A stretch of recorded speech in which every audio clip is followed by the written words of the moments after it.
आज के इस लेक्चर में हम जानेंगे कांथापुर नॉवल की समरी और वो भी हिंदी में। ये लेक्चर हमारा नंबर 2 होगा। लेक्चर नंबर 1 में हमने जाना था राजा राय के बारे में, जो कि हमारे इस नॉवल के ऑथर हैं, राइटर हैं। तो जो आज का ये लेक्चर है, ये पूरी तरह से एक ऑडियो लेक्चर होने वाला है।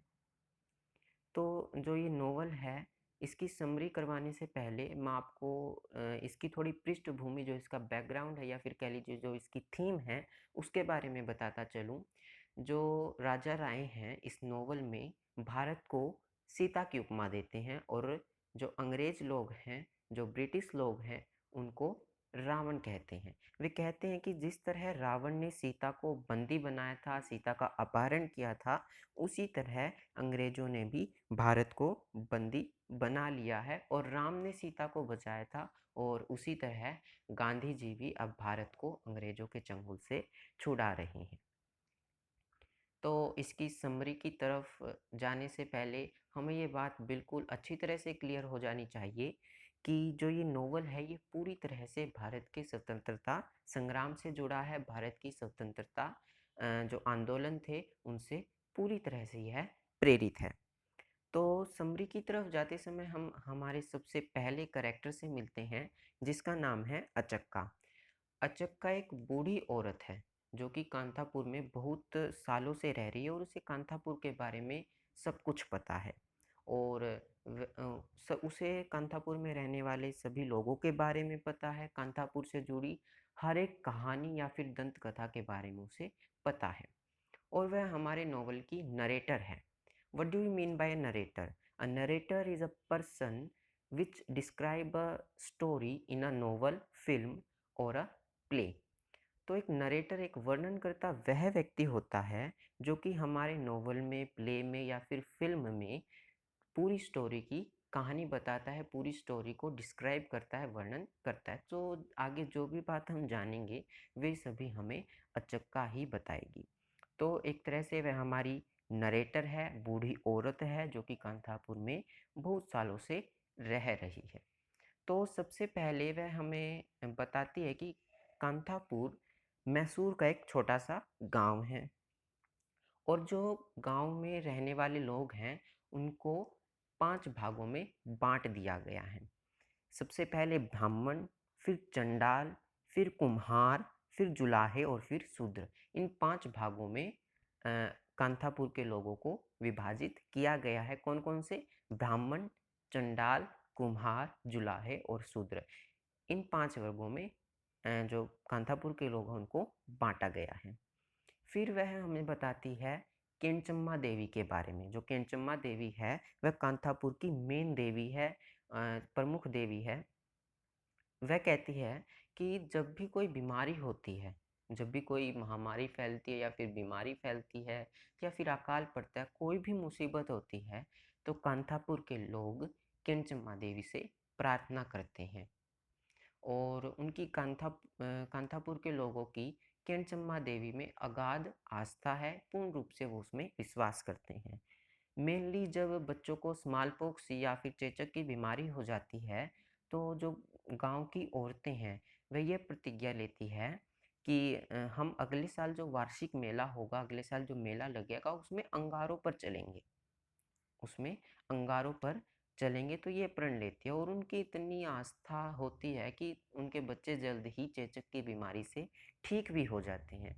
तो इस तरह हमें पता लगता है कि जो कांथापुर के लोग हैं, वो पूर्ण रूप से अंधविश्वासी हैं और अशिक्षित हैं। अशिक्षित हैं इसीलिए तो अंधविश्वासी हैं।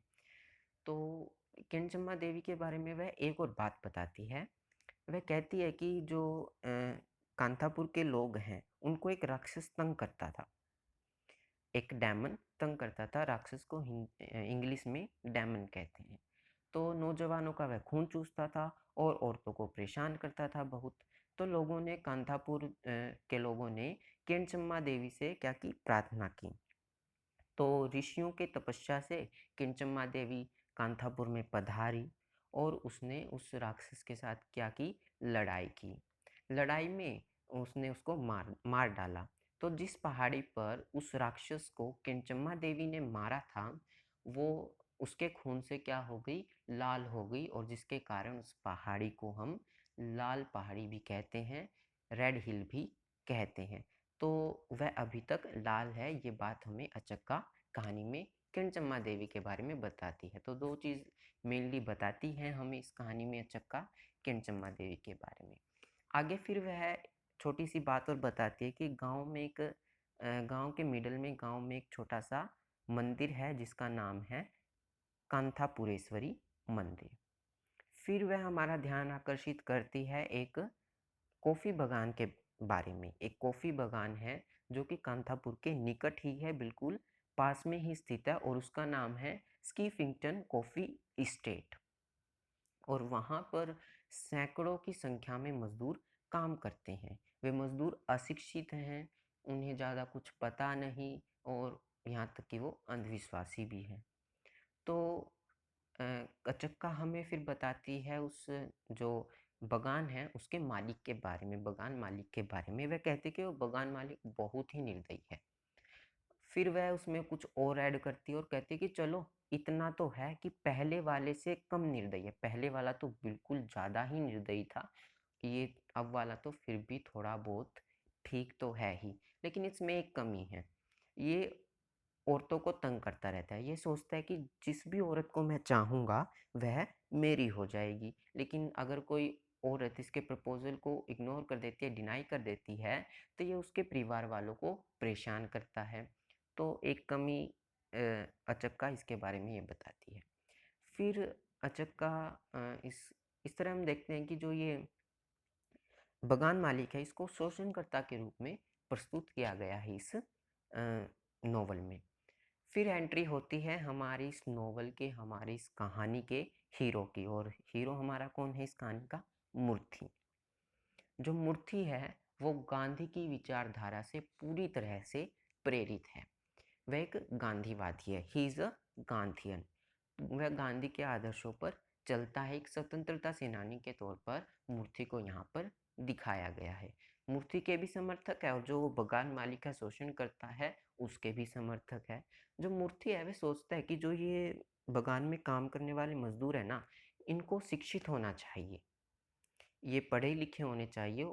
ये पढ़े लिखे इसलिए होने चाहिए ताकि कोई इनका शोषण ना कर पाए। वह इनके उत्थान के लिए कार्य करता है, नीच जाति के लोगों के उत्थान के लिए कार्य करता है। लेकिन कुछ लोगों को वह पसंद नहीं आता। तो एक दिन क्या होता है, जो मूर्ति है अपने समर्थकों के साथ बागान में प्रवेश करने जाता है, बागान में जाता है उस कॉफ़ी एस्टेट में। तो जो बड़े खान होते हैं, बड़े खान एक व्यक्ति का नाम है और वो पुलिस कांस्टेबल है, एक पुलिस अधिकारी है। वो उनको रोक देते हैं। तो रोकने से क्या होगा? जो मूर्ति के समर्थक है और बागान मालिक के समर्थक है, उनके बीच क्या हो जाती है? लड़ाई झगड़ा हो जाता है और इसका कुछ हल नहीं निकल पाता। तो जो एक मज़दूर होता है बागान में काम करने वाला, रचन्ना, जो रचन्ना होता है वह भी मूर्ति का समर्थक होता है। वह पूरी तरह से विरोध करता है बागान मालिक का और जिसके कारण उसको नौकरी से, उस लड़ाई के बाद उस नौकरी से उसको हटा दिया जाता है। उसको खाने के भी लाले पड़ जाते हैं। नौकरी नहीं रही तो अब पैसा-वैसा कहाँ से आएगा और अपना घर-बार कैसे चलाएगा? तो मूर्ति उसके दुःख को सहन नहीं कर पाता और उसके समर्थन में वो क्या करता है, 3 दिन का उपवास मूर्ति रखता है, उसकी तरफ सहानुभूति रखने के लिए। तो फिर अचक्का हमें एक और व्यक्ति के बारे में बात बताती है और उसका नाम है जय रामाचार। जय रामाचार एक ब्राह्मण कथावाचक है। कथावाचक है, ब्राह्मण है, जो कि उसके जो धार्मिक जो बातें बताता है, वो जो कथा बताता है, उसमें अंग्रेज़ों की निंदा करता है, अंग्रेज़ों को राक्षसों के समान बताता है। तो अंग्रेज़ सरकार उससे गुस्सा हो जाती है और उसको गिरफ्तार कर लेती है। फिर से मूर्ति की एंट्री होती है, वो हमें फिर मूर्ति के बारे में कुछ और बातें बताती है। वह बताती है कि वो गांधी की विचारधारा से इतना ज़्यादा प्रेरित था कि उसने विदेशी कपड़ों का भी बहिष्कार कर दिया था, कॉलेज जाना भी छोड़ दिया था और पूरी तरह से कांग्रेस के लिए काम कर रहा था। वह चंडालों के उत्थान के लिए कार्य कर रहा था। लेकिन मूर्ति भी एक ब्राह्मण था और जो दूसरे गाँव के ब्राह्मण थे, उनको ये बात बिल्कुल भी पसंद नहीं आती थी कि ब्राह्मण होके मूर्ति नीच जाति के लोगों के साथ रहे, उनके लिए काम करे, ठीक है? तो उनको ये बिल्कुल भी अच्छी नहीं लगती थी कि इवन कि उसकी जो मदर है, उनको भी ये बात अच्छी नहीं लगती थी कि मूर्ति अ, नीच जाति के लोगों के लिए काम करे। तो वो भी उसको कई बार मना करती थी, उसका विरोध करती थी, लेकिन मूर्ति नहीं मानता था।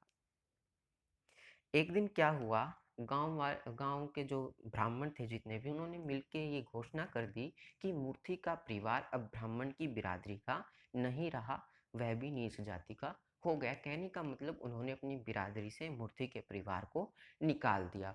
तो उसकी मदर को, मूर्ति की मदर को बहुत बड़ा झटका लगा ये सुन के, और सदमे के कारण उनकी मृत्यु हो जाती है। किसकी? मूर्ति की मदर की। तो इतना कुछ होने के बाद भी मूर्ति अपने काम से नहीं हटता। वह अभी भी चंडालों के उत्थान के लिए क्या कर रहा है? पूरी तरह से काम कर रहा है। वह गाँव में क्या करता है, एक कांग्रेस कमेटी की स्थापना कर लेता है। समय बीतता है, लोग उसके समर्थन में क्या हो जाते हैं? खड़े हो जाते हैं। उसकी मदर की मृत्यु के बाद जो मूर्ति है, वो एक विधवा औरत के पास, एक धनी ब्राह्मण विधवा औरत औरत के घर पर रहता है, जिसका नाम है रणगम्मा। तो रणगम्मा भी मूर्ति की समर्थक होती है। तो मूर्ति की समर्थक होती है और उसके घर पर मूर्ति रहता है, तो उसके घर को ही कांग्रेस कमेटी का ऑफिस ऑफिस वह बना लेता है। और एक रत्ना होती है, वह भी क्या होती है? मूर्ति की समर्थक होती है। तो ये सभी मिलके काम करते हैं, लोगों को जगाने का, लोगों को प्रेरित करने का, स्वतंत्रता आंदोलन में ज़्यादा से ज़्यादा हिस्सा लेने का, अनेक आंदोलन वे कांथापुर में चलाते हैं। अंग्रेज सरकार इन सभी से तंग आ जाती है। वह क्या करती है? मूर्ति को गिरफ्तार कर लेती है। तो जो आंदोलन था वो थोड़ा-सा ठंडा पड़ जाता है, लेकिन फिर भी जो अ, मूर्ति की गिरफ्तारी के बाद भी जो रत्ना और रणगम्मा वह आंदोलन को फिर भी थोड़ा चलाए रखती है। 3 महीने बाद जो मूर्ति है वह वापिस रिहा हो जाता है और वापिस कांथापुर में आ जाता है। वह फिर से आंदोलन चलाना शुरू कर देता है बहुत बड़े स्तर पर। ज सबसे पहला जो आंदोलन वह चलाता है वह है सरकारी चीज़ों का बहिष्कार करो, ये मुहिम वह स्टार्ट कर देता है, चलाना शुरू कर देता है। तो उसके समर्थन में लोग हैं, चूँकि अब उसके समर्थक थे ना, वो बहुत ज़्यादा हो गए थे अब। बहुत सारे लोग हो गए थे, लेकिन अभी भी कुछ विरोध में थे, वो उनको रोकने की कोशिश करते हैं लोग, लेकिन फिर भी वह मूर्ति नहीं मानता। तो उसके नेतृत्व में जो लोग हैं, वो ताड़ी की दुकानों का घेराव शुरू कर देते हैं, ताड़ी की दुकानों की पिकेटिंग शुरू कर देते हैं। तो अंग्रेज़ सरकार अब फिर से गुस्सा हो जाती है, तो पुलिस जो होती है, वह निर्दयता से क्रूरता से बुरी तरह से पिटाई करती है लोगों की, है ना? और जो औरतें हैं, उनके साथ बदतमीज़ी भी करती है और औरतों को भी पीटा जाता है, यहाँ तक कि तो एक तरह से फिर से पुलिस का आतंक वहाँ पर फैल जाता है। तो अब की बार मूर्ति को गिरफ्तार नहीं किया जाता, बल्कि उसको एक तरह से किडनैप कर लिया जाता है। उसको कांथापुर से ही उठा के ले जाया जाता है। तो अब लीडर ही नहीं रहा कांथापुर में, तो अब जो पुलिस का आतंकवाद है, वह पूरी तरह से व्यापक स्तर पर फैल जाता है। तो लोग इतने ज़्यादा मजबूर हो जाते हैं पुलिस के सामने कि उन्हें कांथापुर को छोड़कर ही जाना पड़ता है, और फिर कावेरी नदी पार करके वे काशीपुर में बस जाते हैं। लेकिन अभी भी कांथापुर के जो लोग हैं वे उदास हैं, क्योंकि उनके जो मित्र हैं, उनके जो साथी हैं, वे अभी भी जेल से रिहा नहीं हुए हैं। वे अभी भी उदास है अपनी स्वतंत्रता के लिए, अपने अधिकारों के लिए। तो यहाँ पे ये जो हमारा नॉवल है, ये ख़त्म हो जाता है। तो that's all about the summary of our novel. मैंने जितना हो सका उतना शॉर्ट करके इस नॉवल को सबसे कम समय में आपको प्रोवाइड करने की कोशिश की है। आई होप आपको ये पसंद आया हो। तो we will meet in the next video. Now thank you.